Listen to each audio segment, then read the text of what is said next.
Ya, comenzamos con la grabación. Vamos a hacer compartir la pantalla.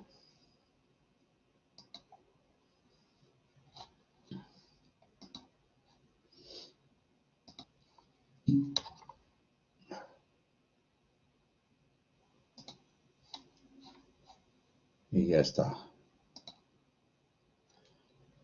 Bien, entonces vamos a hacer lo que es el aparato respiratorio relacionado básicamente a lo que es el pulmón. Total, el pulmón es es el órgano principal. ¿Ya? Comenzaremos con cosas básicas como esto. Ustedes ven ahí, es una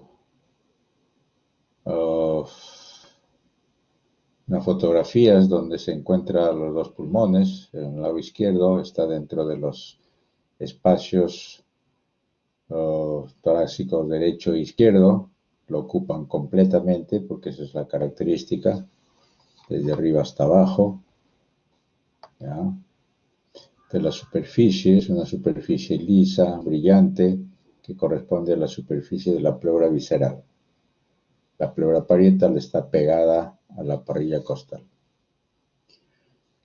A la derecha es un corte longitudinal para que vean que la superficie externa es igual, como les dije, lisa, homogénea, que es la pleura visceral, que cubre completamente al pulmón. Ingresa por la cisura, que divide el lóbulo derecho del lóbulo inferior, y que está cubriendo todo lo que es la parte externa. La parte interna es un parénquima esponjoso, homogéneo, totalmente areado.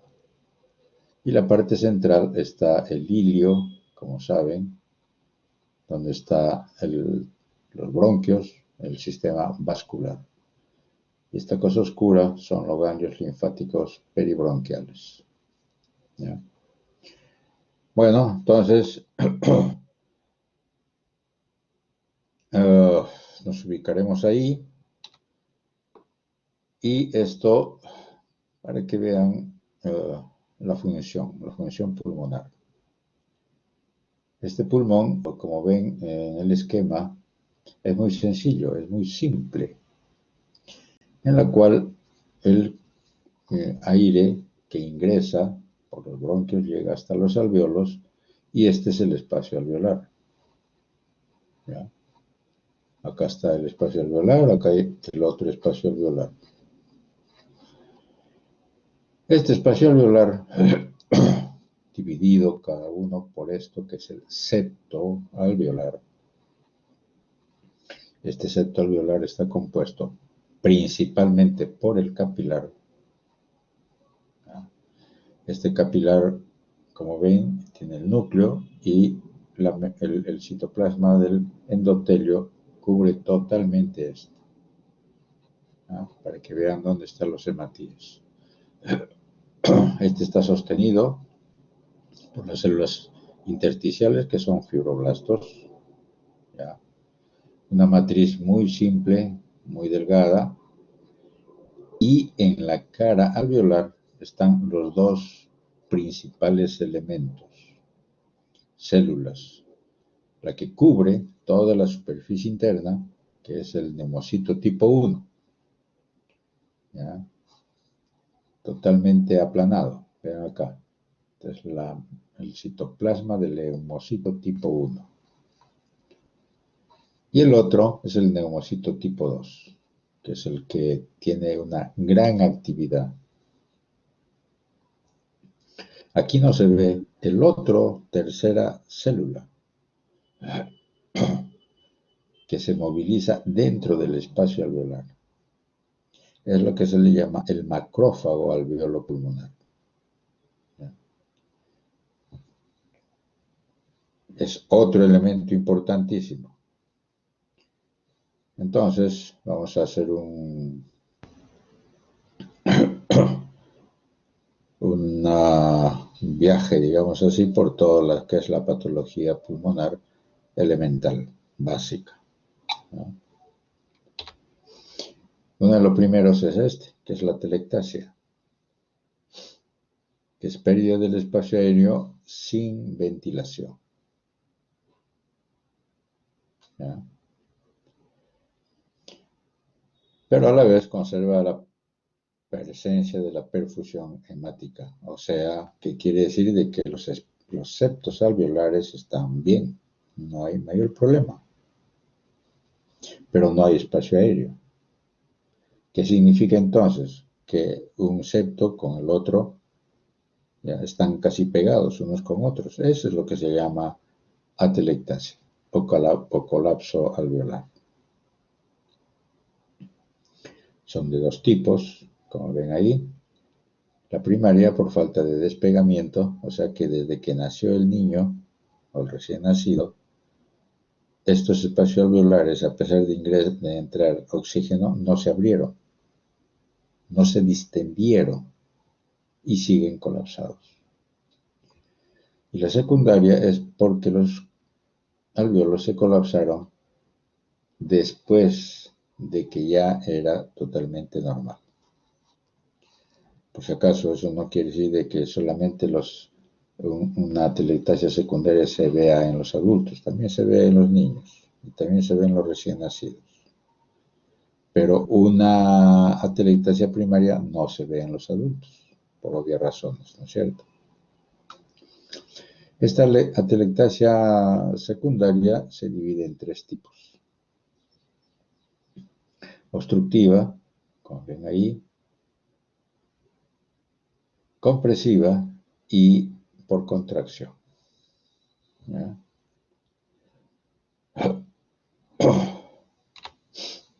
Siempre les muestro esta radiografía y pregunto, ¿en qué lado, cuál de los emisoras, o sea, cuál de los pulmones está con atelectasia? ¿El derecho o el izquierdo?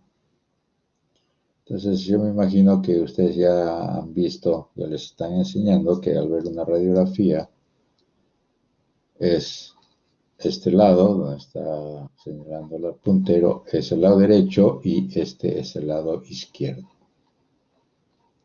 ¿ya? Entonces, uno de los dos está con atelectasia.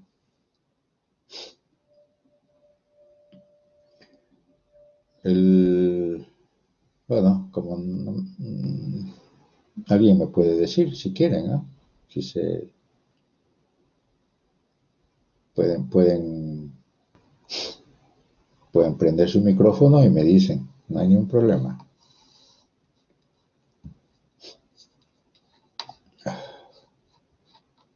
No son atrevidos, no importa. El que está con atelectasia es el lado derecho, este, que significa de que está, como ven, prácticamente transparente. Toda los rayos han pasado de un lado a otro sin que haya algo que interfiera. Significa que no está el pulmón, ¿ya? También en el otro lado se ve una opacidad muy tenue, que eso es el pulmón, el parénquima pulmonar, ¿ya? Claro, preguntarán de repente ustedes, ¿y dónde está el pulmón? En el lado derecho. Bien, acá están los tipos que dijimos.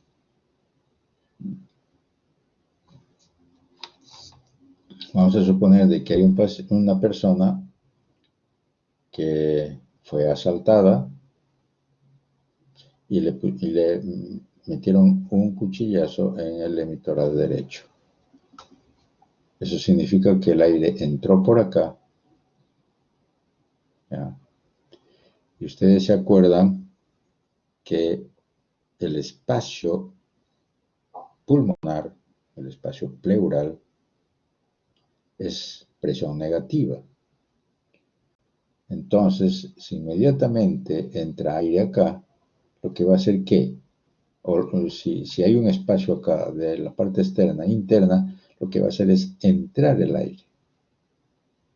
Y al entrar el aire, con presión, lo que va a hacer es colapsar al pulmón. Todo lo colapsó. Y se queda pegado al hilio pulmonar, acá. Y todo esto está lleno de aire. ¿Ya? Ese es uno de los mecanismos más frecuentes de por qué hay atelectasia por compresión. Claro, el otro tipo por compresión es este de acá que están viendo a la derecha. O antes de eso, este otro ejemplo. El aire se salió por una comunicación que hay de los bronquios de frente hacia el espacio pleural. Eso es cuando hay patología pleural, cuando hay patología bronquial, cuando hay mucho daño a nivel de los conductos aéreos. Entonces fácilmente puede salirse el aire. Claro, el otro es que tenga una gran presión de aire, que le metan por un oxígeno a gran presión, rompe todos los espacios, rompe la pleura visceral y se mete al espacio pleural. Y hace atelectasia. Esto de acá es por enfermedades y esto es generalmente por efecto traumático. Este otro que ven a la derecha es el mismo efecto por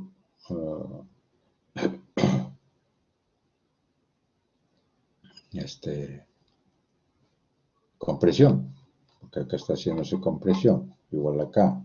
¿De quién? Aquí, por ejemplo, es un paciente, es un recién nacido que ha tenido hidrops fetales. ¿Ya? Si fuera solamente hidrops fetales sin complicación, esto sería líquido, un gran derrame pleural, ¿correcto? Ese derrame pleural produce compresión. ¿Ya? Y esta compresión va a hacer que el parénquima pulmonar se colapse hacia el ilio. ¿Ya? Entonces, este líquido que está metido en el espacio pleural puede ser seroso, puede ser purulento, puede ser, como en este caso están viendo, hemorrágico, ¿ya? Puede ser quiloso, y todo eso tiene sus nombres característicos, por eso se les llama hemotórax, ¿no? Cuando es sangre, eh, derrame pleural cuando es simplemente líquido, kilotórax cuando es kilo, piotórax cuando es pus, en fin. ¿Ya? Entonces, esto es por compresión.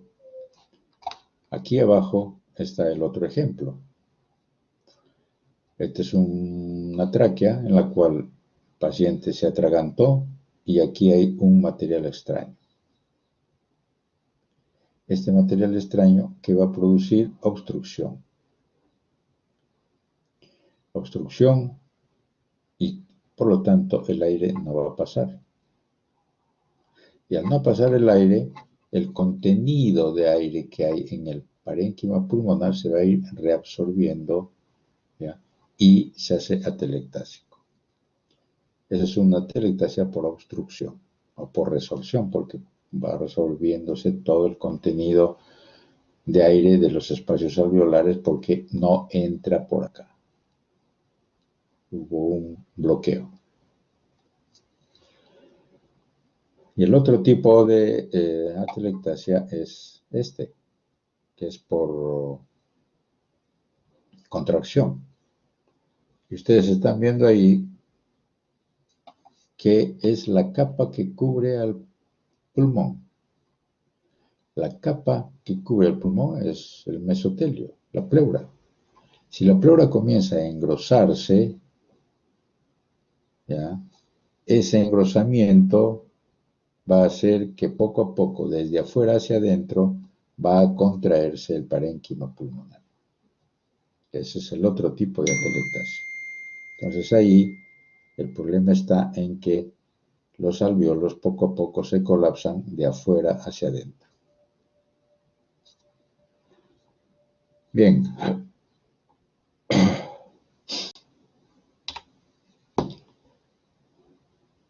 Daño pulmonar agudo. ¿Qué es? Bueno, está de moda. Ahorita está de moda, así que el que está conectado acá a la clase, esperemos que nos entienda en qué consiste esto. Es un síndrome que se le llama así, síndrome de dificultad respiratoria aguda del adulto. Y eso fue descrito por Auch y sus colegas en el 67. Hasta ahora sigue siendo objeto de un intenso estudio. Es un estudio clínico, histológico, académico, fisiopatológico y todas esas cosas. Y Ashbrook lo comenzó a encontrar esto en los soldaditos norteamericanos que fueron a la guerra de Vietnam. Y allí estudió este daño pulmonar agudo. O desde el punto de vista clínico se le llama síndrome de distrés respiratorio agudo del adulto. ¿Ya?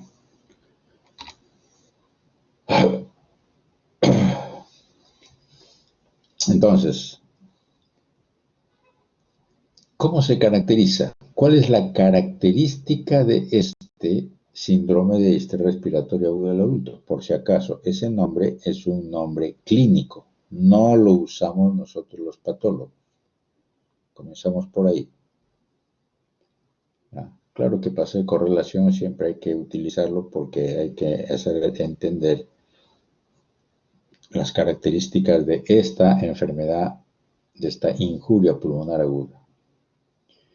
Y está caracterizado por inicio agudo, como lo ven ahí, el desarrollo de infiltrado bilateral en una radiografía de tórax, tiene que ser así, ambos lados, una relación alterada, una oxigenación alterada, presión de CO2 con el FiO2 de menor de 300 milímetros de mercurio, o como ahora lo están llamando, la saturación menos del 93%. Tiene que haber una ausencia de hipertensión auricular izquierda, o sea, en otras palabras, no debe haber enfermedad cardíaca, por si acaso. ¿Ya? O una presión arterial pulmonar menor de 8 milímetros de mercurio. O sea, esas son las condiciones. Son elementales, son básicas para considerar que ahí hay una injuria pulmonar aguda. ¿Ya? Nosotros lo calificamos eso como daño alveolar difuso. El patólogo lo llama así, daño alveolar difuso. El otro término que utilizan los clínicos muy a menudo, ¿ya? Se le llama pulmón de shock. Ustedes saben ya qué es el shock. Bien, cuando el pulmón se daña, es pulmón de shock. Ahora, la pregunta es, ¿cuándo se daña? El pulmón es uno de los órganos blancos más interesantes y más importantes en el organismo. Es muy susceptible a toxinas hematógenas, ¿ya? A toxinas aerógenas, a microembolias. ¿Ya? Todo eso, ¿qué va a hacer? Va a dañar al pulmón. Cuando el patólogo en su descripción de lo que está viendo en ese pulmón dañado, dice que hay formación de membrana hialina, el clínico tiene que traducir eso de que existe necrosis del neumocito tipo 1. ¿Ya? Tiene que traducir que hay daño endotelial. Tiene que traducir que hay exudado de plasma, fibrina y restos de polimorfos nucleares necróticos, y todo eso está como un empastamiento y una membrana que cubre toda la superficie interna del alveolo. Esa es una membrana hialina. ¿Ya? ¿Cuándo comenzó? ¿Cómo comenzó? Con el daño endotelial. ¿Ya? Entonces, la primera cosa que uno tiene que entender es eso. Este es un septo pulmonar. Ya lo dijimos. Todo lo rojo que ven ustedes ahí son capilares llenos de sangre. ¿Ya? Comienza a aparecer un poco de ensanchamiento de estos septos, y por presión hidrostática al principio podría ser, hablo en suposición, lesión del endotelio, y comienza a salir exudado, exudado de plasma dentro de los alveolos. Comienza a movilizarse células inflamatorias, ¿ya? Porque el endotelio comienza a dañarse. El endotelio que está aquí, dentro de los alveolos. En esta zona de abajo, esta otra fotografía, vean el otro elemento importantísimo, son los macrófagos alveolo-pulmonares. ¿Qué cosa significa en esta foto? Que ha habido hemorragia antigua y esta hemosiderina está dentro del citoplasma de estos macrófagos. Eso es pulmón de shock, en la cual lo traduciremos de la siguiente forma. ¿Ya?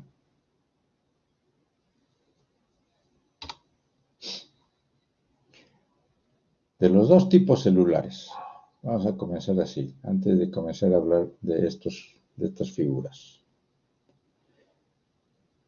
Dentro de los dos tipos celulares que cubren la superficie del alveolo, ¿ya?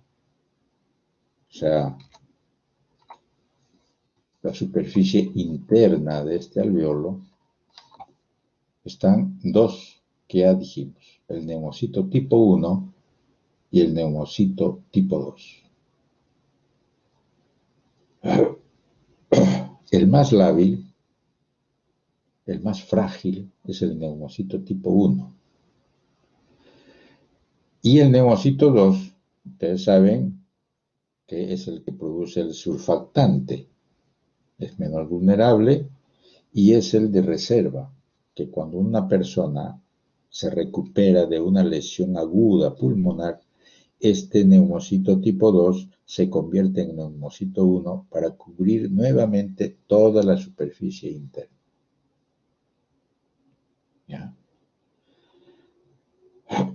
Entonces, cuando uno dice que hay membrana hialina, miren acá abajo, a la izquierda, este rojo que ven acá, es la membrana hialina. Es una capa gruesa que está cubriendo toda la superficie interna del alveolo. ¿Ya? Esto que están viendo acá está traduciendo el alveolo. ¿Ya? Que hay neumocitos tipo 2, que es el que prolifera, es el que sirve de sostén al principio, porque el neumocito tipo 1 se murió. Claro que muchos neumocitos tipo 2 también se mueren, pero hay siempre una reserva. ¿Cómo se formó esta membrana? Porque vean ustedes acá, abajo el capilar, el daño del endotelio es importantísimo. Primero, la teoría es que muchos de los endotelios se dañan primero y comienza a salir. Primero el plasma y después las células. Aquí se mueren las células, los neutrófilos, los polimorfos nucleares, se muere el neumocito y la fibrina con el plasma hacen una masa que es esta membrana hialina. ¿Ya?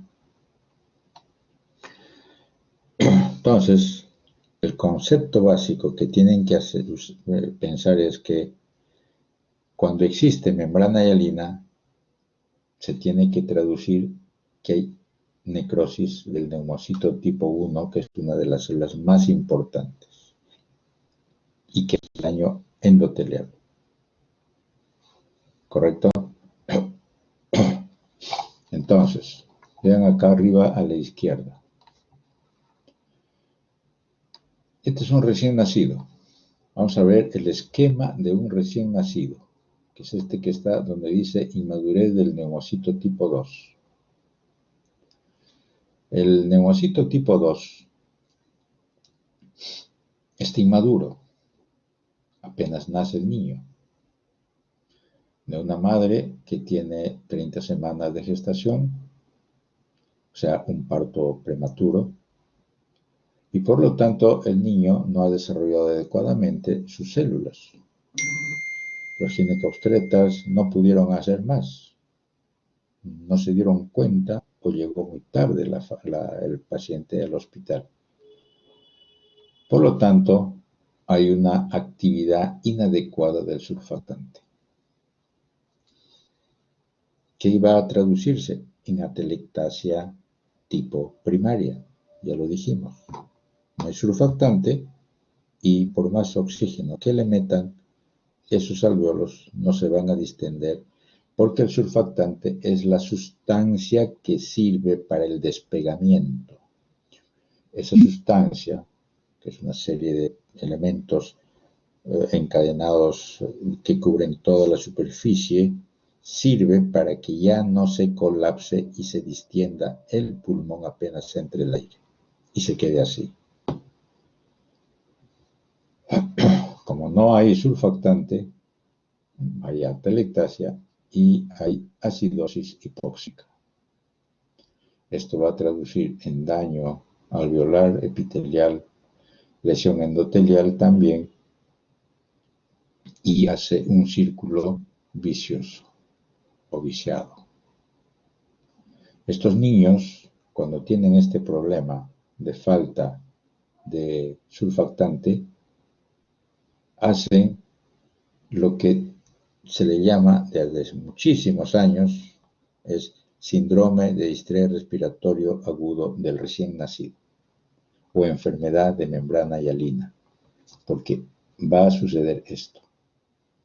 Se forma esta membrana hialina. ¿Ya? No hay surfactante. Por lo tanto, va a formarse esto porque hay daño del endotelio, daño del neumocito. El otro lado, donde dice asfixia perinatal.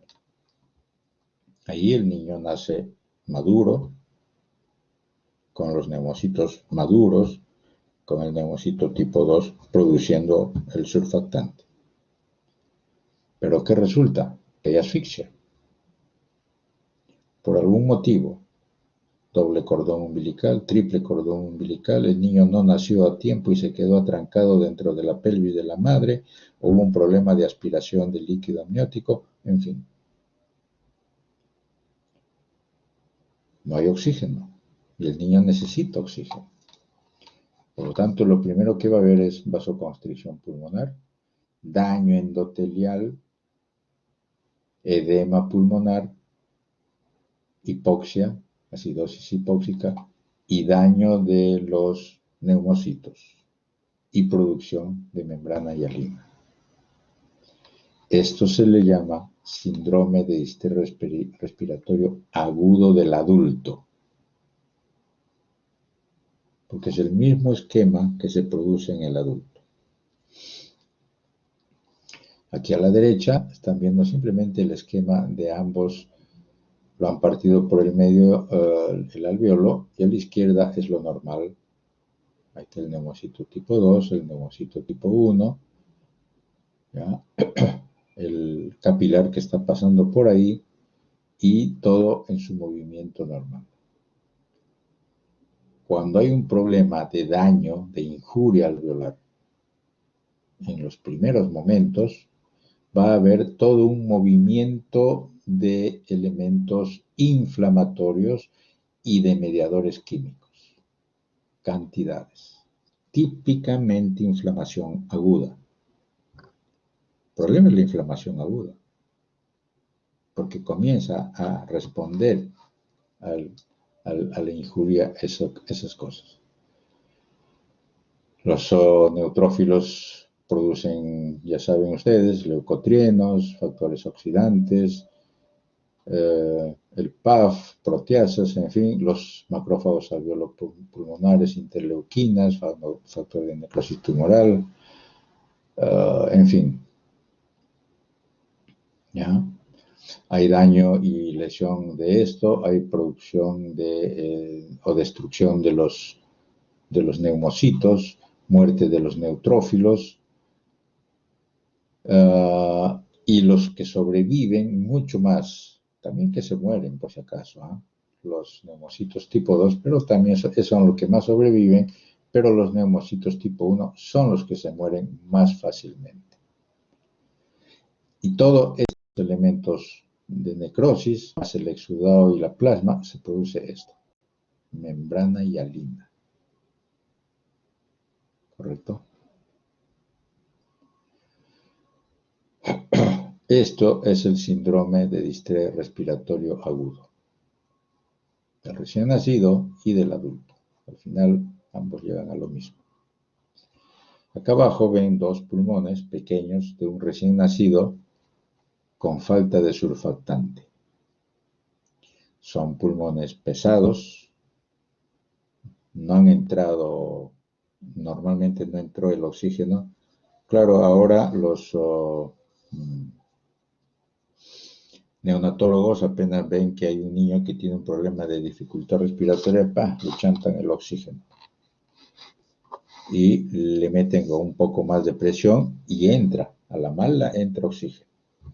Pero se queda pues en los bronquiolos respiratorios, algunos alveolos se abren, pero les quitan ese oxígeno y igualito no funciona, porque no hay surfactante.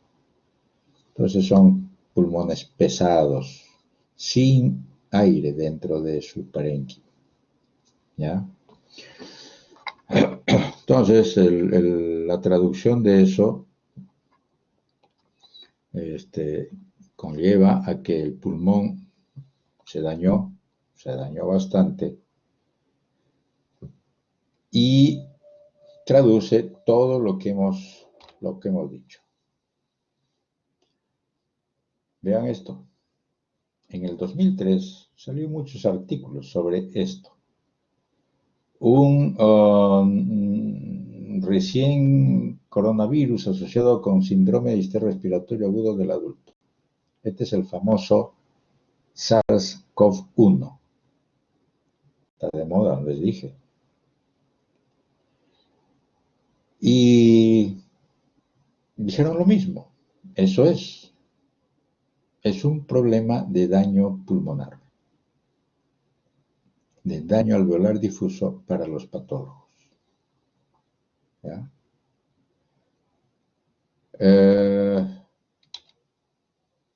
Este es el virus de esa época. No difiere de su estructura de lo que es ahora este famoso SARS-CoV-2. Lo han rebautizado como COVID-19. Es un terminajo más popular, pero el nombre verdadero es SARS-CoV-2. ¿Ya? Es la misma característica, es un RNA que produce los cambios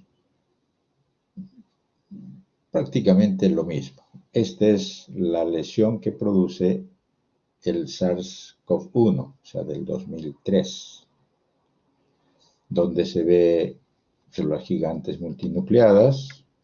Simplemente, ¿qué es?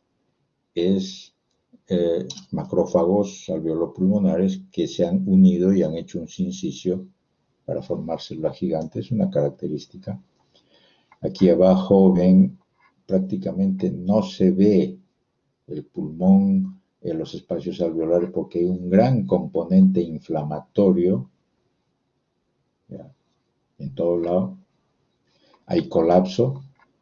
No hay una membrana hialina nítida en estas fotografías.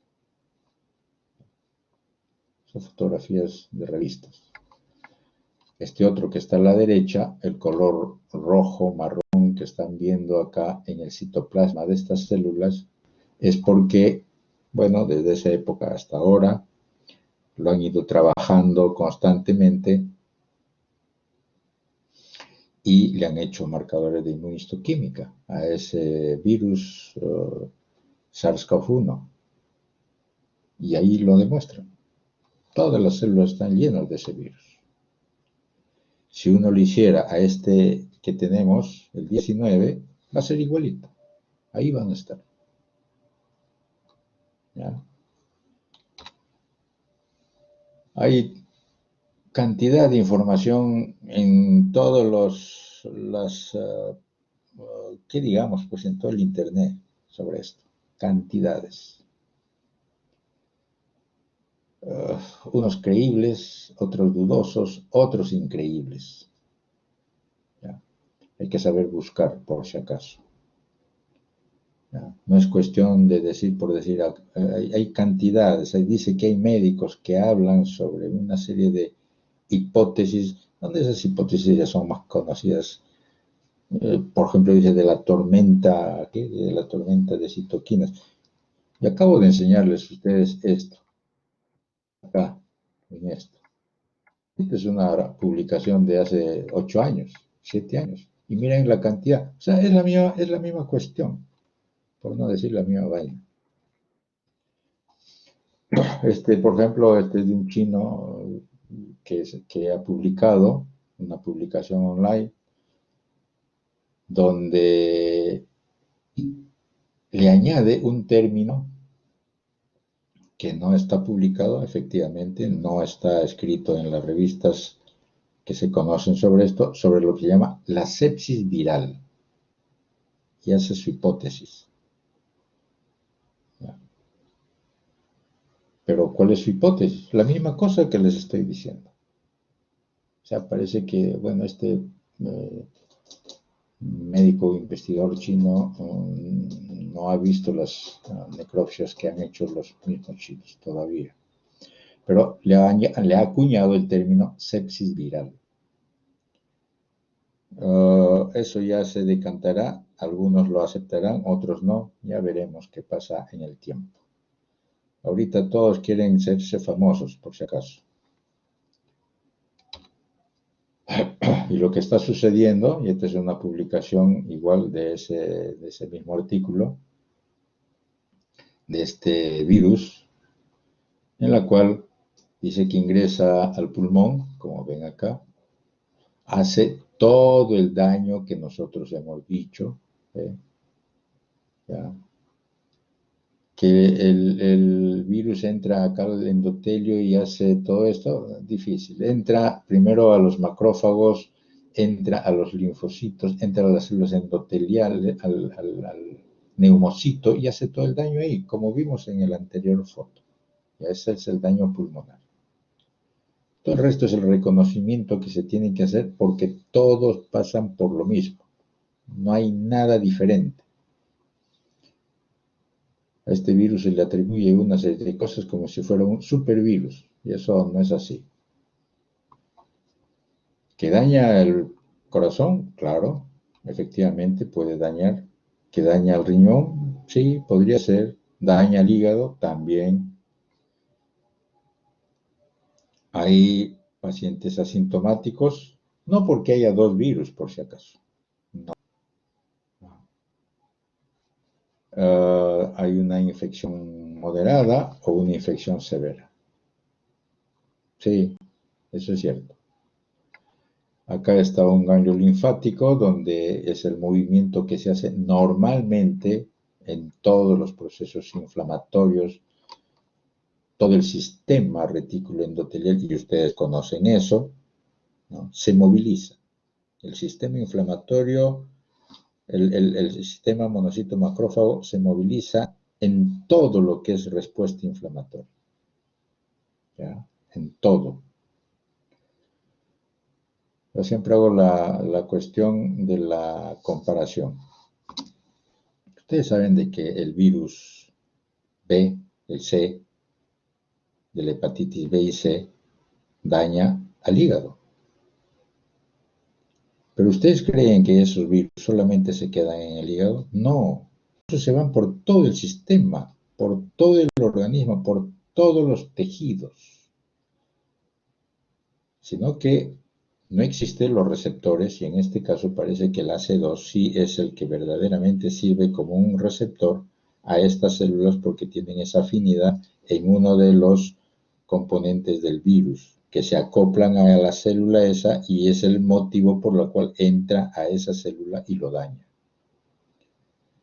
Pero después está dando vueltas por todo el organismo.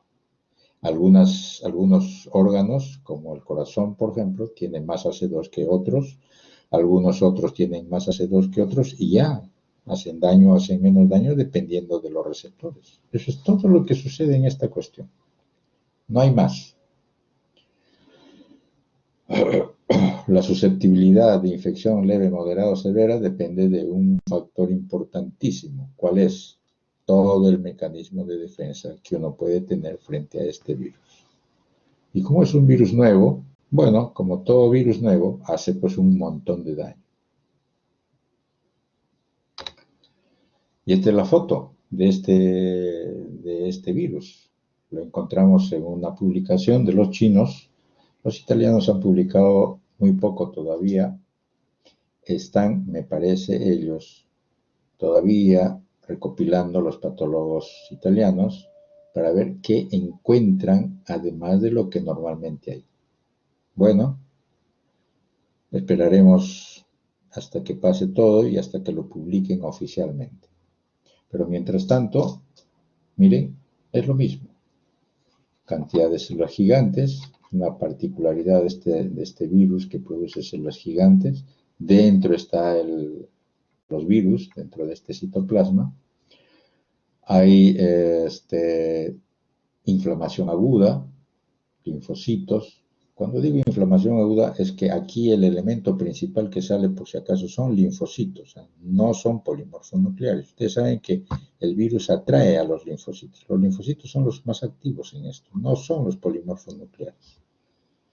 Cuando puede contaminarse con algún elemento bacteriano, ahí sí.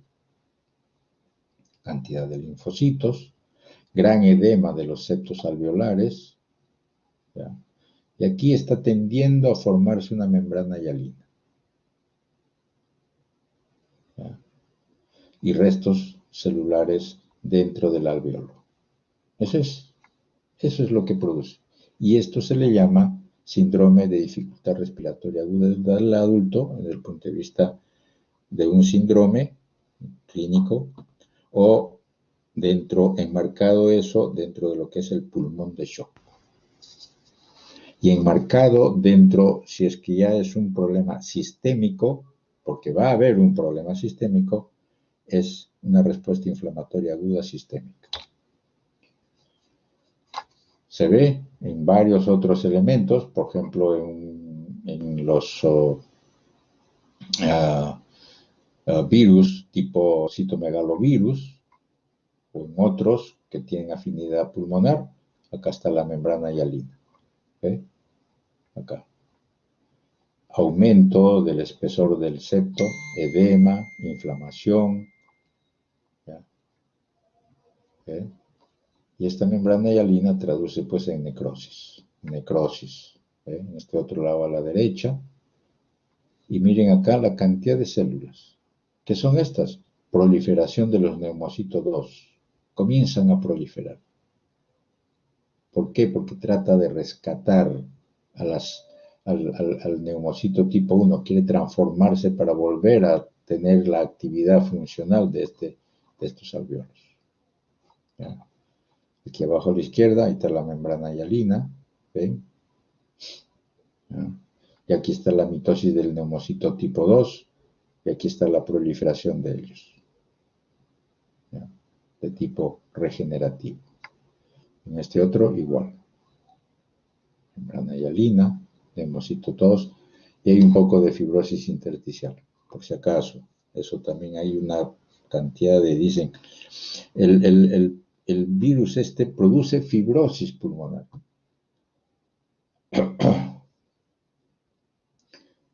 Todo elemento, todo agente que produce daño pulmonar y que después se recupera va a producir fibrosis. Ya lo vamos a ver eso ahorita. ¿Qué produce estos agentes? Todo el sistema del movimiento de las citoquinas en el pulmón, y hace un pulmón de shock, va a producir esto. ¿Qué es esto? Microtrombosis. Así que no es potestad solo de este virus que produzca coagulación intravascular diseminada, por si acaso, o produzca microtrombosis en determinadas áreas del pulmón, porque el daño está haciéndose así. ¿Ya? Y estas son las fases de cómo el pulmón se va dañando y cómo va a recuperarse cuando la cosa es severa. La primera fase, primeros 7 días, hay edema intersticial alveolar, hay hemorragia, hay leucoaglutinaciones, hay necrosis, muerte de los linfocitos tipo 1, las células endoteliales se dañan, se forma la membrana hialina y hay trombos y fibrina de plaquetas. Por si acaso, este es un esquema no de ahora, por esto yo, si preguntan a los años que estoy enseñando esto lo estoy presentando hace 10 años. Así que no hay ninguna novedad. La fase proliferativa de 7 a 21 días. El paciente se recuperó. Estoy hablando de pulmones que se dañan así, masiva, difusamente, ambos pulmones. Parecería que este virus tiene la particularidad de dañar en pedazos, por si acaso. Pero hacen lo mismo. En la fase 2, de los 7 a 21 días, se comienza a recuperar. Hay reacción miofibroblástica intersticial, fibrosis luminal, o sea, de los vasos sanguíneos. Comienzan a haber disminución de la luz de ellos. Aparece la inflamación crónica cuando es un problema de tiempo, de lo que hubo acá, polimorfos nucleares, cuando es un problema no viral. Estoy hablando en general, por si acaso. La necrosis parenquimal aparece, pero ya es más consolidada en determinados focos. Hay hiperplasia de los linfocitos tipo 2. Hay endarteritis obliterativa, proliferación de los endotelios en fase de recuperación. Y macrotrombosis. Hay trombos más grandes en vasos más grandes. Y la fase fibrótica, más de 21 días. Si es que el paciente se recupera, porque todo depende de esa condición para que llegue a esta tercera fase. Estamos hablando de días así porque son promedios, no son exactos. Y la fase fibrótica, ¿qué consiste? En que comienza a haber fibrosis con presencia de colágena en los sitios donde se dañó y comienza a haber la reparación. Hay sitios donde se destruyó totalmente los alvéolos, los septos alveolares, y se forman quistes. El bronquio, si se dañó, no siempre se daña, comienza a lesionarse la pared y se repara con fibrosis y forma bronquiectasias. Las arterias se hacen tortuosos, hay fibrosis de los septos y hay hipertrofia de la pared vascular. Bien, terminemos ese lado, porque si no nos pasaríamos mucho tiempo ahí y hay un montón de qué hablar. Enfermedad pulmonar obstructiva restrictiva. Los neumólogos viven de esto, por si acaso. La mayoría de las enfermedades pulmonares o son obstructivas o son restrictivas. No vamos a hablar de las infecciones todavía, esperemos que nos dé tiempo. El espectro de la enfermedad pulmonar obstructiva crónica. Estos que están acá a la izquierda, donde dice bronquitis crónica, bronquiectasia, asma, enfisema y bronquiolitis de pequeños espacios aéreos, o sea, de bronquiolos, son enfermedades de todo el espectro de lo que es la enfermedad pulmonar obstructiva crónica. ¿Ya? ¿Ya? ¿Correcto? Los sitios anatómicos. En la bronquitis crónica son bronquios, en la bronquiectasia son bronquios, en el asma son bronquios, en el enfisema es el acino, es el bronquiolo respiratorio, por si acaso, bronquiolo respiratorio, y en el de los bronquiolos son bronquiolos, los pequeños espacios aéreos. Los cambios importantes en la bronquitis crónica, que hay hipertrofia de las glándulas mucosas, hiperplasia de las células mucosas con hipersecreción. ¿Cuál es la etiología? Tabaco y el smog. La clínica, tos, esputo, ¿ya? O sea, tos con esputo, producción de esputo, o sea, tos con moco, en otras palabras. La bronquiectasia daña bronquios y es una cicatrización irregular, ¿ya? Con dilatación de ese bronquio, esos espacios aéreos. ¿Quién lo produce? Infecciones. Una neumonía, una bronconeumonía, una tuberculosis, va a producir daño del bronquio y ese daño del bronquio, si es que es repetitivo, va a producir este daño de la pared bronquial, con cicatrizaciones, estrecheces y dilataciones, principalmente dilataciones. ¿Cuáles son los signos y síntomas? Tos, el esputo es purulento y fiebre. Claro, acá hay que tener en cuenta una condición.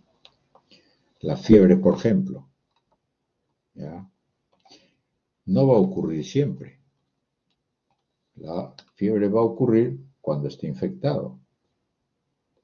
Si no está infectado, evidentemente no va a producirse. ¿Ya? Pero tiene bronquiectasia. O sea, la fiebre es una complicación de la bronquiectasia. El esputo purulento, digamos que siempre está produciéndose esputo. Es un esputo grande, espeso, verdoso, y cuando está infectado, cuando está complicado, claro que es purulento, y vuelta a quedarle, con tos. El asma, ya saben, eso hay un seminario de eso, hay una hipertrofia del músculo liso, hay una hiperplasia de células productoras de moco y hay inflamación. Etiología inmunológica o causas que a veces no se conocen. Es episódico, esto es importantísimo, son episódicos, con tos y disnea. ¿Ya?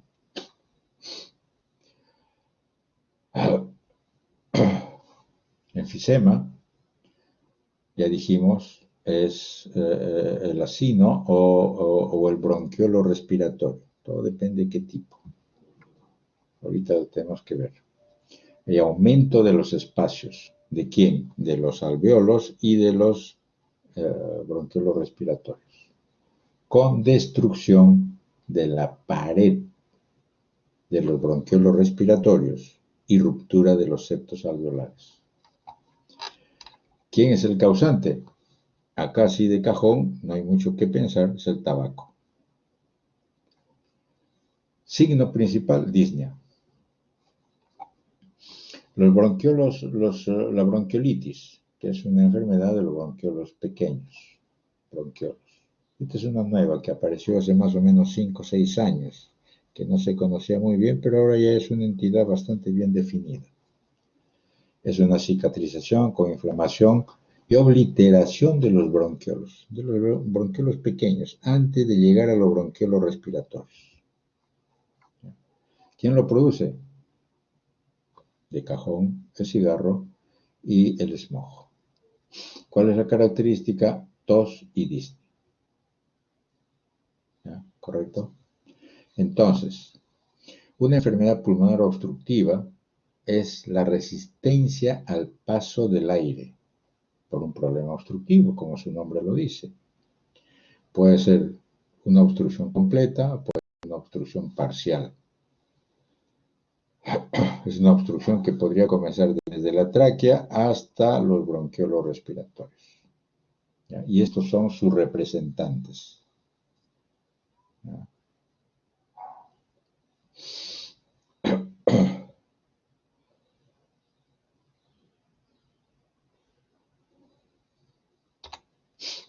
Bueno, acá hay algunas consideraciones para que lo vean.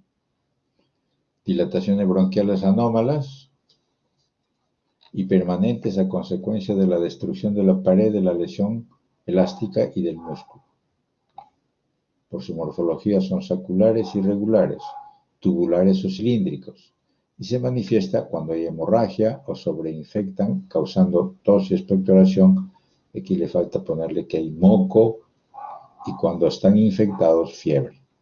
Aquí en la foto pequeñita que ven, la cosa más oscura, porque está engrosada la pared del bronquio. Y esta es la fase final, dilataciones y estrecheces. Esto es bronquiectasia. ¿Ya? Entonces, puede haber bronquiectasia obstructiva, ¿ya?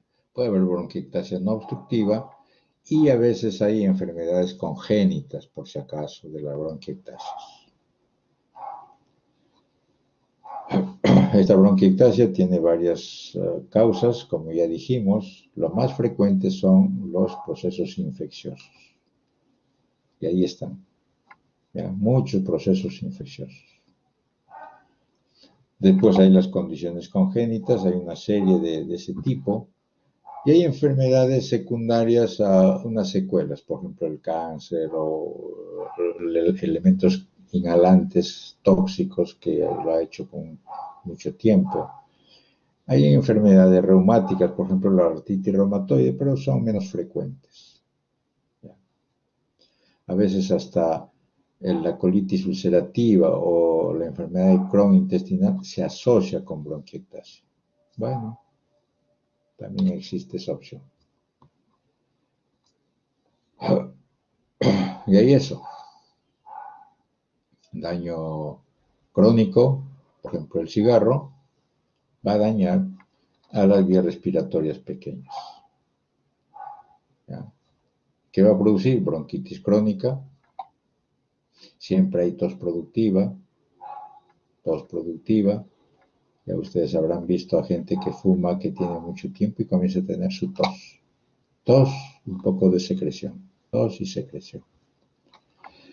El enfisema es una de las cosas peor consideradas porque es silente. En muchos años es silente hasta que comienza a ver el problema clínico de disnea, y que es una destrucción de la pared alveolar con demasiado espacio muerto. Esto se llama el overinflation. ¿Ya? El otro es el asma, ya dijimos, es una cuestión reversible. Hay una gran respuesta hiperreactiva, ¿ya? Bronquial, y porque es un problema de una estimulación a elementos alergenos, infecciosos u otras causas. ¿Ya? Aquí ven el cigarro. Esta bronquitis La causa principal de bronquitis crónica es el cigarro. Tiene tos, expectoración. Este es un síndrome y los clínicos, hace muchos años, ¿no? Por si acaso, se juntaron y dijeron, ¿a qué le llamamos bronquitis crónica? Entonces se pusieron de acuerdo. Es convencional este diagnóstico, es interesante, es una de las pocas cosas convencionales, no visibles. Vamos a decir que hay bronquitis crónica porque es un paciente que tiene 3 meses al año durante 2 años consecutivos de tos y expectoración. Ya está, eso es. ¿Ya? Hay una entidad aquí abajo, dice bronquitis asmática crónica, porque tiene una hiperreactividad, tiene broncoespasmo, tiene sibilancias, pero no llega a ser asma. Terminajo que usan porque hay un intermedio ahí que clínicamente existe. La bronquitis crónica con destrucción del paso del aire y comienza a aparecer enfisemas le llaman bronquitis crónica obstructiva. Bueno, es otro terminajo que hay. ¿Ya? Bronquiolitis, enfermedad de la vía respiratoria de pequeño calibre, cuando se mantiene durante años, ¿qué? Asociado a neumopatía obstructiva crónica, una bronquitis crónica, a un cor pulmonar o una insuficiencia cardíaca congestiva. Hay metaplasia de las células del epitelio bronquial, por si acaso. El problema de la injuria constante, de la lesión persistente del epitelio respiratorio va a producir metaplasia. ¿A qué tipo de células? Ya lo dijeron, ya saben, metaplasia de tipo escamoso. Ese metaplasia escamosa en el tiempo se hace atípico y después hace displasia del epitelio respiratorio, que ya dejaría de ser propiamente epitelio respiratorio, sino es epitelio metaplásico, y después se transforma en cáncer.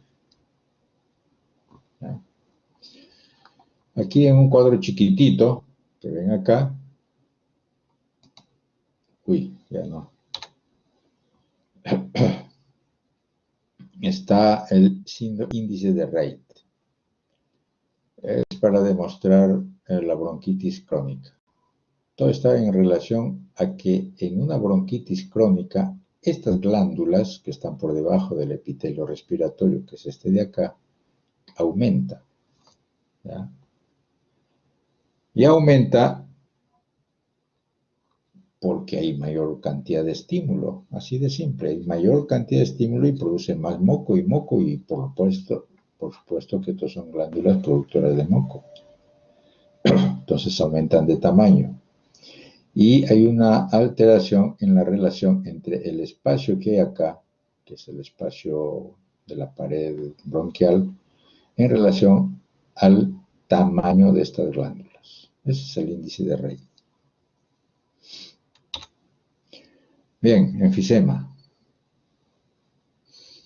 Aumento permanente anómalo de los espacios aéreos distales del bronquio terminal acompañado de destrucción sin signos de fibrosis. Eso es lo más importante. ¿Ya? Patogénesis, ya dijimos, cigarro, y hay una predisposición genética, sí, efectivamente, eso tienen que valorar. Ustedes habrán visto que hay gente que fuma como china en quiebra y no le pasa nada. Pero hay otros que sí. O sea, esa es la predisposición genética. Total, a la larga, el enfisema es un problema de incremento de la actividad oxidativa de los radicales libres con apoptosis y muerte celular. Hay inflamación, liberación de mediadores de la inflamación, y hay una distorsión o un imbalance entre la proteasa y la antiproteasa. ¿ya?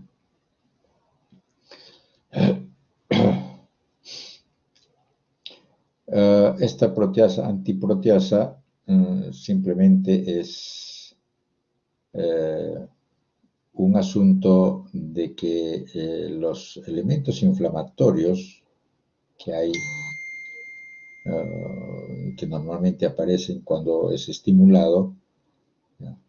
Los macrófagos y los neutrófilos producen la proteasa.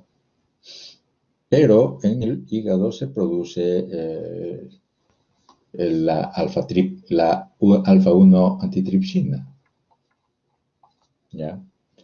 Cuando hay deficiencia de esto es un problema congénito, ¿ya?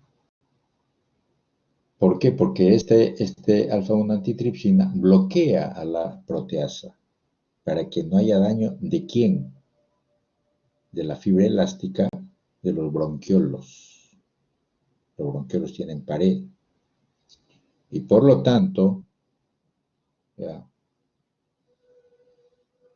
bloquean a esa proteasa y no dañan.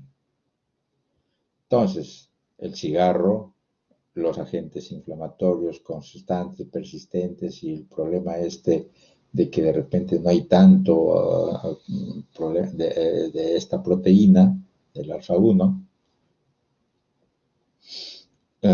bloquean a este alfa-1 antitripsina y la proteasa llega y daña, y lo daña a la fibra elástica y por lo tanto produce la lesión y si hay destrucción de la fibra elástica, simplemente el bronquiolo respiratorio comienza a abrirse y va a producir eso. Aquí vean la radiografía. Parecería que esta fuera una muy buena radiografía con unos pulmones muy limpios. Claro, están tan limpios que están llenos de aire, pero que ese aire no funciona, están ahí atascados. ¿Ya? Los tipos de enfisema, acá ven, tipo centroacinar, panacinar, paraceptal. ¿Ya? El paraceptal tiene enfisema irregular, enfisema compensador, enfisema senil, enfisema buloso e intersticial.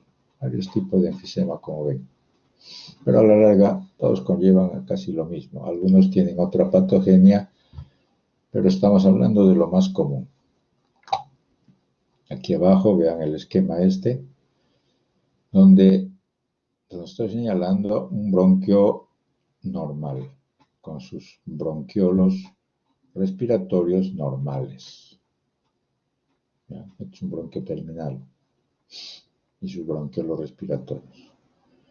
Cuando hay un daño, miren, cuando hay un daño por el cigarro, por el humo del cigarro y bloqueo del alfa-1 antitripsina, se daña los bronquiolos respiratorios aquí, en la pared, y se comienza a dilatar. Pero los acinis, los alvéolos propiamente dichos, no. Están todavía aguantando, funcionan todavía. Esto se le llama enfisema centrolobular. El otro, que es el más común también, pero claro, lejos, menos común que este enfisema centroacinar, es lo que se llama el enfisema panacinar, porque comenzó en los bronquiolos respiratorios igualito el daño, pero se extiende a los alvéolos. ¿Ya? En esta foto que está acá a la derecha, vean la dilatación de los alvéolos. Hay septos que se han roto y son espacios alveolares, sacos alveolares grandes, donde hay mucho espacio, donde el aire está acumulado y no hay el intercambio que debería haber. ¿Ya? Este es un bronquiolo respiratorio, a la justa se ve, miren, el epitelio bronquial, y la pared es el que está dañado porque aquí está la fibra elástica y se ha roto por culpa de las proteasas. Y se comienza a dilatar. Todo comienza acá, dilatarse acá y termina acá. ¿Correcto? Entonces, en este enfisema centroacinar le vamos a echar la culpa al cigarro y en este panacinar le vamos a echar la culpa a la deficiencia del alfa-1 antitripsina. Y ahí hay varios esquemas, varias fotos para que ustedes lo vean, lo reconozcan, dónde está o qué tipos de enfisema hay.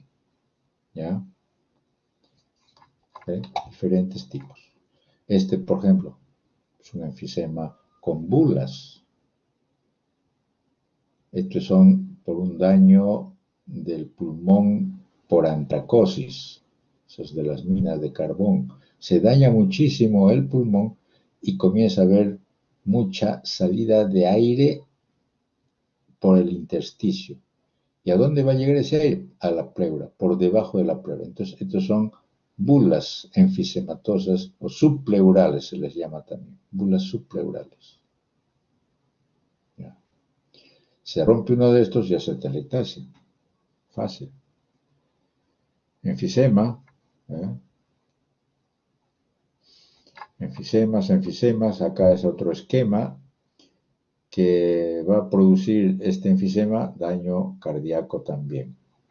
Porque evidentemente el movimiento de la sangre ya no es el mismo. Asma, solamente vamos a tomar esta imagen, eso lo tienen que hacer en el seminario.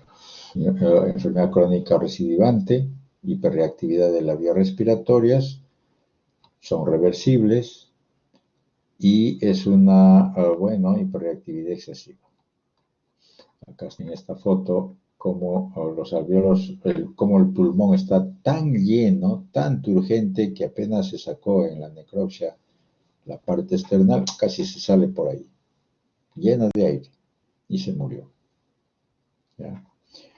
Acá hay una cantidad de elementos celulares que están estimulando a esto, desde el T2, que es uno de los factores muy interesantes para la estimulación de las células de los mastocitos, por ejemplo, de los eosinófilos. ¿Ya?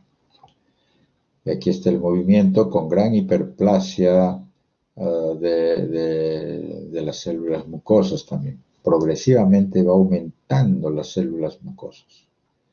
Uno de los problemas más serios que se tiene en el asma es la cantidad de moco que se produce.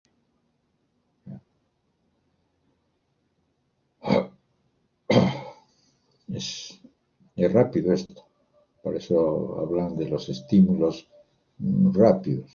¿Ya?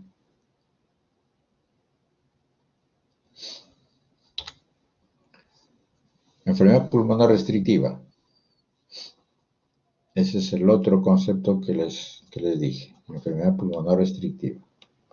Es menor expansión con disminución de la capacidad total.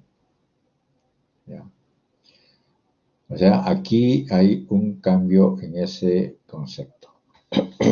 Al revés de lo que es el obstructivo. ¿Ya?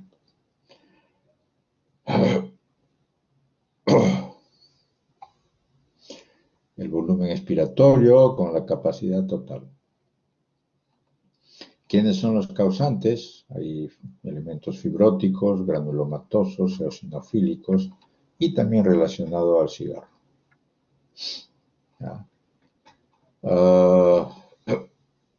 Ahí están las causas. Hay una cantidad de neumonitis por hipersensibilidad, por bacterias, los restos de los pájaros, agentes químicos, hongos, en fin, hay una serie de elementos que están en el medio ambiente. Y hay siempre daño pulmonar. O sea que este virus que nos ha llegado es uno más de todo lo que tenemos. Lo que pasa es que es tan agudo y tan en un corto plazo, por eso llama la atención, pero después la misma vaina. Este es el pulmón en una fibrosis pulmonar, donde hay muchos espacios que se han quedado en el parénquima pulmonar rodeado de tejido fibroso. Este pulmón ya no funciona. Es lo que los radiólogos le llaman los pulmones en panal de abeja. ¿Ya?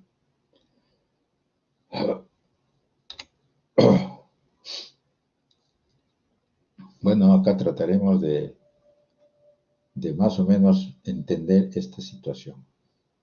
Factores ambientales, cigarro, exposiciones ocupacionales, irritantes, toxinas, infecciones virales. Por si acaso la infección viral no es que al toque produzca esto, no es toda la fase que les he estado diciendo, así que no sean muy rápidos en deducir esta cuestión, pero es la causa viral. Riesgos, la edad, cuestiones genéticas, hay un movimiento sobre esto, y las variantes de estos elementos que producen o que tienen este gen, que es muy interesante. Mutaciones del surfactante, que también hay. Hay una lesión persistente de las células epiteliales. ¿Ya? Hay una respuesta innata y adaptativa que eso va yendo progresivamente en el tiempo.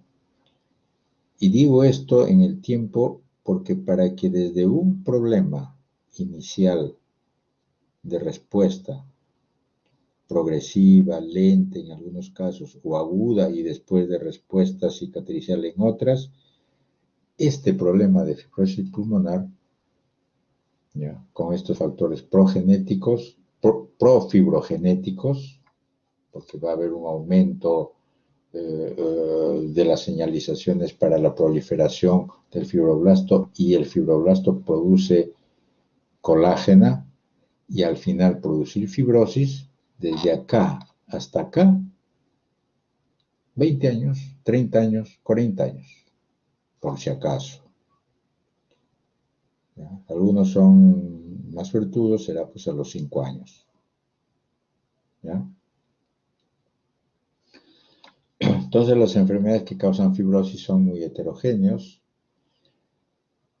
El factor patogénico unificador, dice, es la lesión de los alvéolos, con activación de macrófagos y liberación de citoquinas fibrogenéticas o fibrogénicas, o sea, de fibroblastos, como son el factor de crecimiento tipo beta. ¿Ya? Acá a la derecha ven varios tipos. Hay varios tipos de enfermedad pulmonar restrictiva. Algunos que son de causa no conocida, otros son de causa conocida, y todos producen lo mismo. Diferentes fases, diferentes tipos. ¿Cuál es lo común? Fibrosis. Fibrosis pulmonar. Cuando el radiólogo ve un patrón, dice, de panal de abeja, es porque así es.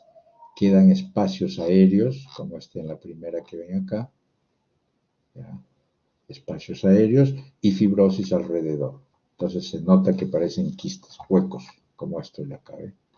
Como estos de acá. ¿Ya?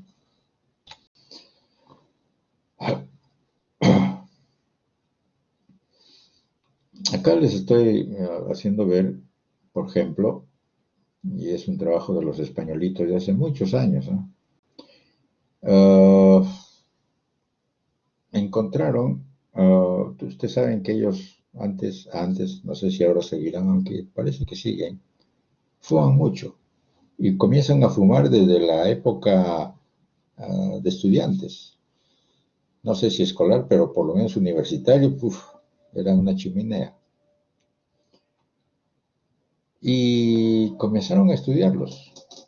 Algunos le hicieron seguimiento.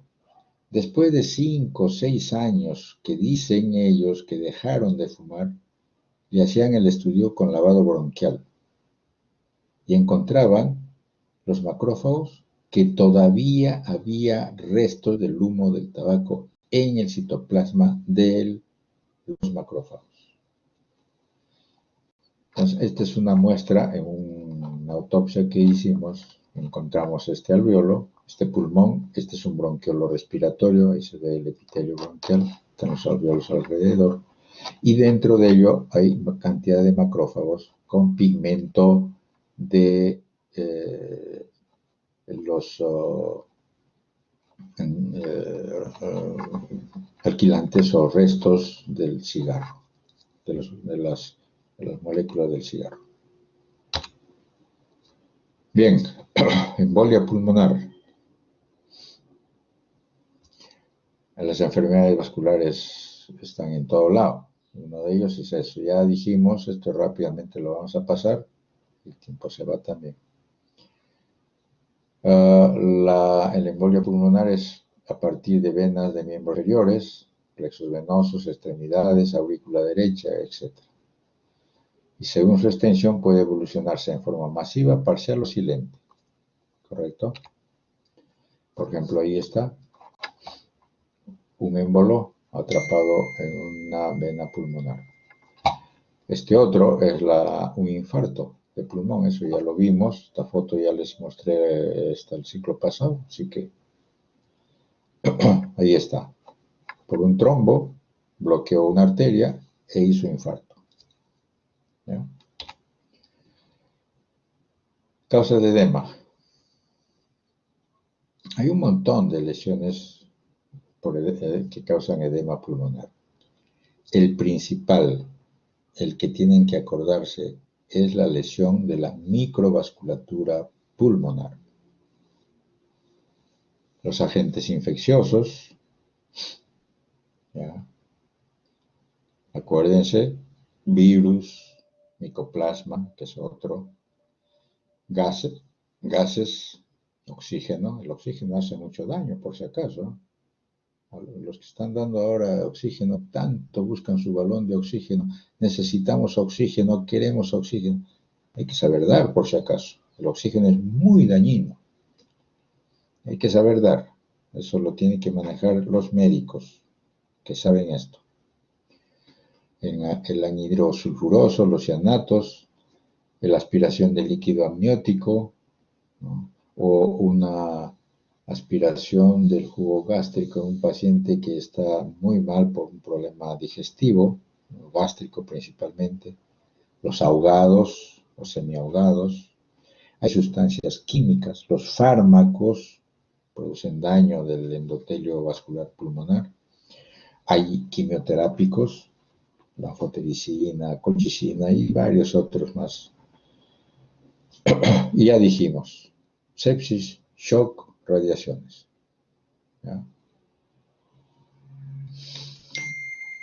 Hay otro que produce este problema de daño vascular, de la microvasculatura pulmonar, el edema de las grandes alturas.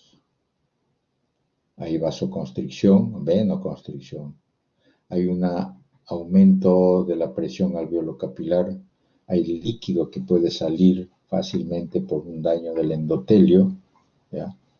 Aquí. ¿Por qué? Porque hay hipoxia.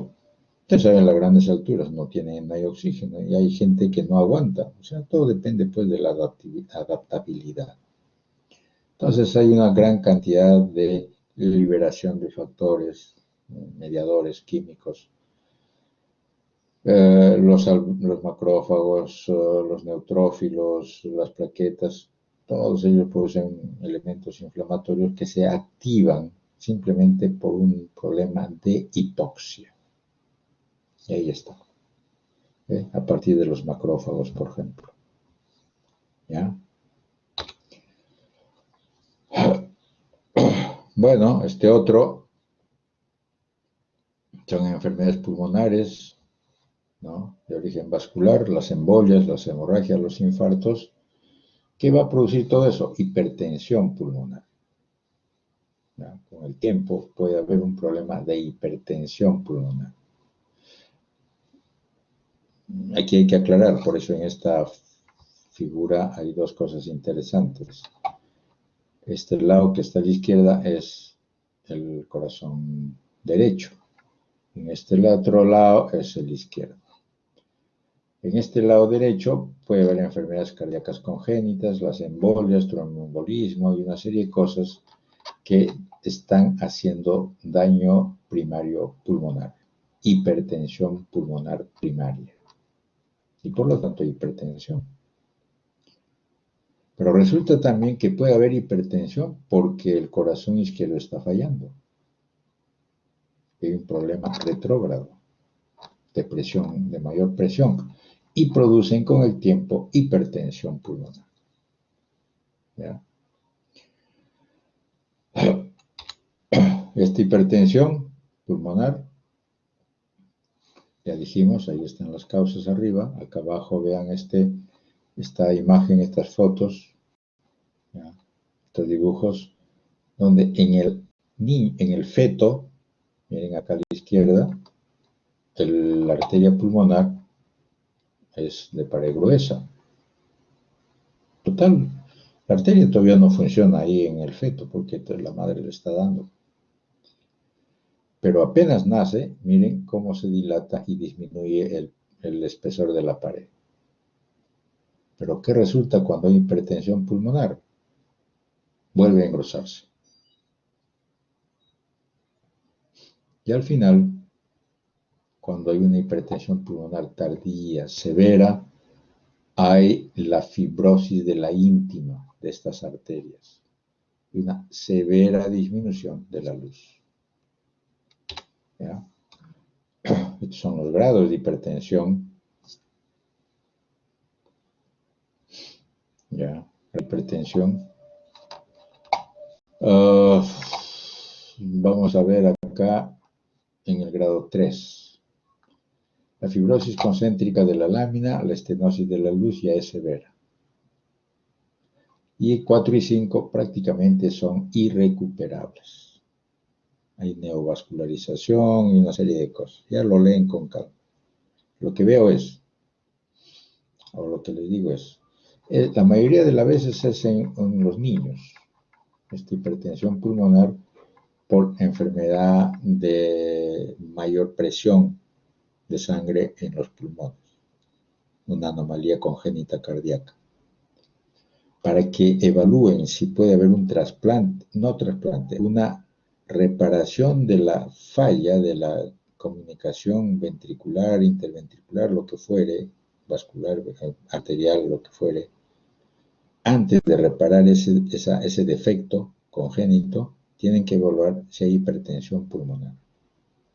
Porque si hay hipertensión pulmonar, ya no van a poder hacer nada. Tendrían que hacer un trasplante de corazón y de pulmón. ¿Ya? Bueno, estos son los ejemplos de ese daño. Mientras que comienza a haber un daño acá arriba a la izquierda,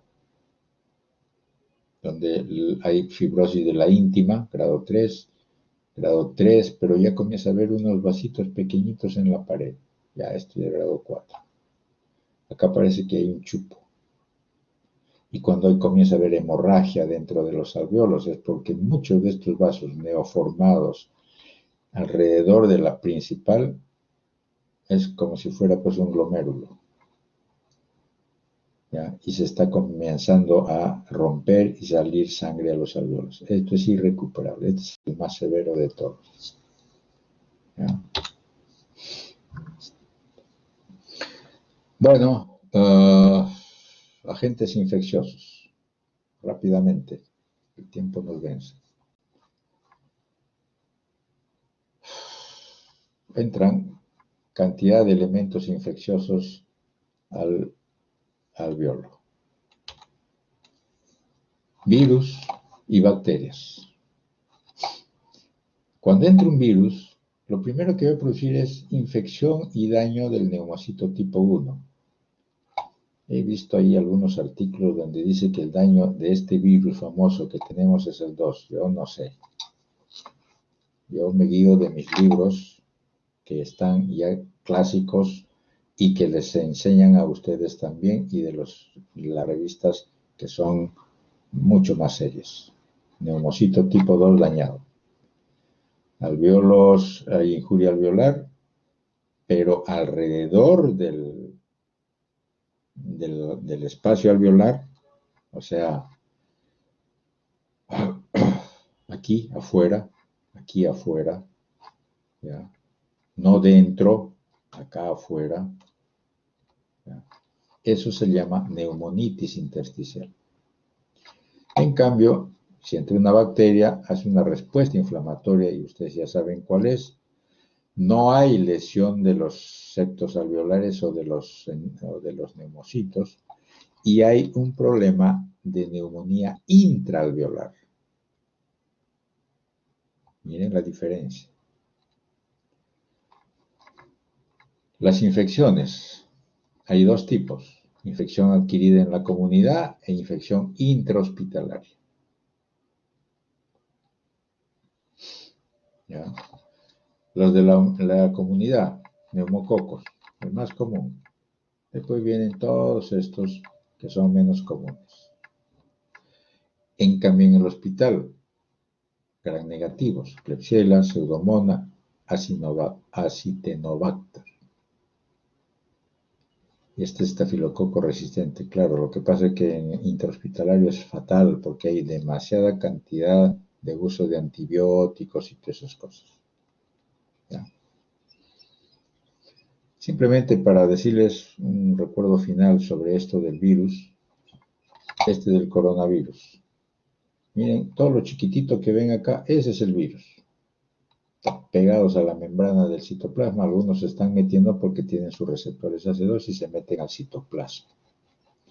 Y ahí capturan todo el sistema de replicación porque es un RNA y comienzan a proliferar. Miren a la derecha. Hay cantidades de coronavirus, ¿eh? Cantidades. Hay 4 variantes, 4 tipos, y solamente al ser humano les agarra el 1 y el 2. El resto es para animales. La mayoría son de animales. Por si acaso, los que están pensando que esto es hecho en laboratorio y todas esas cosas, es para las películas. Entonces, lo que nos ha sucedido, lo que nos está sucediendo es una variante más de un virus que apareció pandémico, por si acaso, en los libros, por eso es bueno que lean, desde hace muchos años ya decían que esto iba a aparecer, va a haber una pandemia, va a haber una pandemia. Lo que pasa es que nadie les hizo caso. Nadie hizo caso. Ni los más poderosos países, ni los menos. Pero algunos sí hicieron rápidamente su movimiento y ahorita no tienen nada, casi nada, por si acaso. Entonces hay que saber manejar bien estas cosas. Y va a haber, o sea, este no es ni el último ni es el primero, por si acaso. Siempre va a haber. Lo que pasa es que el virus y este coronavirus está en muchos animales y cualquier momento hay cantidades de combinaciones ya, entre uno u otro y puede haber y aparecer uno que sale y hace la infección y con la transmisión que conocemos. ¿Ya? Tuberculosis, este debería ser nuestro problema. Este sí es un hecho en Perú en cantidades. ¿Ya? Ya conocen la tuberculosis. Este es el tipo miliar. ¿Ya? Tipo miliar. Y ahí están los granulomas. Cantidad de granulomas. Pobres de estos pacientes con tuberculosis, ¿dónde estarán? Están los granulomas que ustedes ya conocen con su célula gigante multinucleada. Claro, tiene su problema de deficiencia, es una comorbilidad. Bueno, con múltiples células gigantes, y las fases de una tuberculosis. Esto también es una muerte anunciada, desde una lesión vascular, desde una lesión primaria del complejo primario, y después va yéndose a la a la tuberculosis primaria progresiva y a la tuberculosis secundaria progresiva, y al final la tuberculosis miliar. Todo es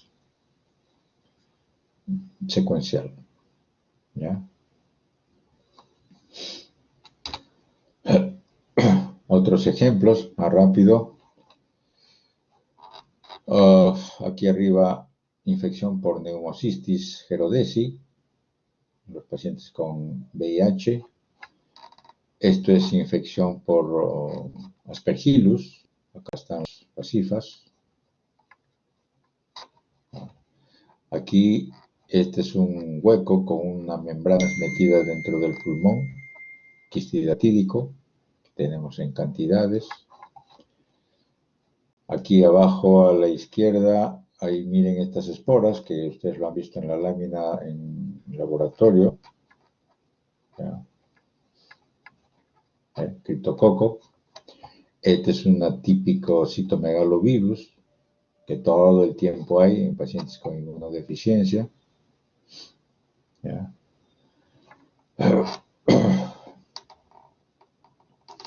Paracoccidioides, blastomicosis sudamericana, hay en el Perú en cantidades, en la selva. ¿Ya? Pasa desapercibido. Histoplasma, aquí en este pequeño donde se ve un macrófago lleno de estas esporas metidas dentro del citoplasma de este macrófago. ¿Ya? Acá su coloración que se ve, y abajo parece que es cándida. O sea, todos estos producen enfermedad pulmonar. Edema pulmonar, grandes alturas, ya dijimos. Y al final, tumores. Esto lo van a leer en la clasificación de los tumores del pulmón. Acá, esta es una cosa, ahí terminamos. Los adenocarcinomas, que ahorita es el más frecuente. Tenemos cantidad de pacientes con adenocarcinomas de pulmón. Estos son subvariantes, por si acaso. Todo lo de acá abajo son variantes del adenocarcinoma. ¿Dónde estarán esos pacientes? Ya no pueden tratarse. Ya son 2 meses sin que se les trate, sin que se les diagnostique. Carcinoma de células escamosas, ya es menos frecuente. Carcinoma de células grandes tampoco no es tan frecuente. Carcinoma de células endocrinas, sí, hay. Entonces, estos son los 3 primeros: adenocarcinoma, carcinoma epidermoide y carcinoma de células neuroendógenas. Después estos otros son variantes. ¿Ya? Pues hay otros, ejemplo más de las características de lo que son las lesiones de los carcinomas de pulmón, lesiones preinvasivas, no invasivas, sus variantes, y la terapia. La terapia, les digo, porque ahorita en cáncer, especialmente en cáncer de pulmón, han salido medicamentos monoclonales, anticuerpos monoclonales, que actúan sobre determinado tipo de carcinomas y hacen una sobrevida de lo que era 2 años, ahora están 5, 6, 7 años de sobrevida. ¿Ya? Esa es la característica. Y hay que hacer, ¿qué? Clasificaciones moleculares del cáncer de pulmón. Ese es el futuro. Listo. Esperemos que no haya preguntas porque ya no hay tiempo. Pero la cuestión es, ¿entendieron todo? ¿Está todo correcto? ¿Alguien que me... Ya. Muy bien. Listo. Entonces, terminamos. ¿Ya? Doctor, disculpe, no se olvide de dejar de grabar la clase porque se va Está corriendo. grabado. Está grabado. Está No, que grabado. lo de grabar para que... Ah, hay que dejar de grabar. Ya, correcto, correcto. Está Exacto. Ya, ahorita hago eso. Detener la grabación. Ya.